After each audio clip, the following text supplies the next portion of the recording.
Hey, YA. We are in Acts chapter 1 today. Acts was actually written by Luke, who also wrote the book of Luke. And it starts out after Jesus has been resurrected, and he has told his disciples that they need to wait in Jerusalem until they receive the gift from the Father, which is the Holy Spirit. And so when they are spending time with Jesus in these 40 days between his resurrection and his ascension into heaven, he's teaching them still. And they can't help but ask him, "Is this it, Lord? Are you now going to restore Israel?" Because they know for sure he's the Messiah. He's fulfilled all of the prophecies, all of the Old Testament prophecies. He's the Messiah. He's been resurrected from the dead on the third day, just as he said. And they're asking him, "Is this it, Lord?"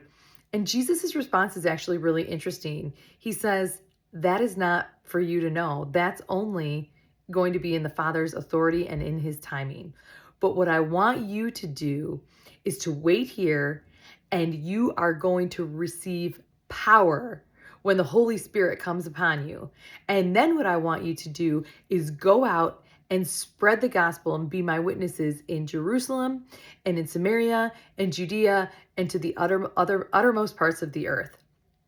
And so then Jesus ascends into heaven, and there's two angels that are there, and the disciples are all looking into heaven like, "Whoa, this is really crazy. Like, this just happened." And the disciples essentially say to them, "He's going to come back the same way that you saw him ascend, but get moving, do what you need to do." And so it says that the disciples returned to that upper room in Jerusalem, and Mary and Mary Magdalene and Jesus' brothers accompanied them, and they were there praying. So they're praying, they're waiting, just as Jesus instructed them. They're waiting for the gift of the Holy Spirit to empower them to spread the gospel and to do miracles. But what I really want to draw your focus to is what it says in verse 15. It says, "In those days, Peter stood up among the brothers." Now, I know that probably seems like kind of an insignificant verse, but it's not. Because at the end of John, we see how Jesus restored Peter. You recall that Peter denied Jesus 3 times, but at the end of the book of John, Jesus restores Peter 3 different times after his resurrection. And at no point did the disciples, elect Peter as president or, say he's the leader of the pack.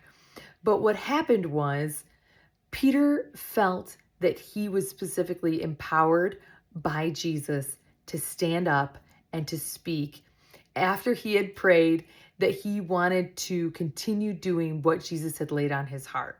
So I wonder if maybe that is you today. Are you a person who was really following after Jesus, but then you fell away, and now you are back in your relationship? You have been restored by Christ, but you don't think that anybody will listen to you? Well, I want to encourage you today to stand up for Jesus, to stand up for what Jesus has laid on your heart, to be in prayer, to spread the gospel. So read Acts chapter 1 today. Don't be afraid to stand up for Jesus and hide it in your heart.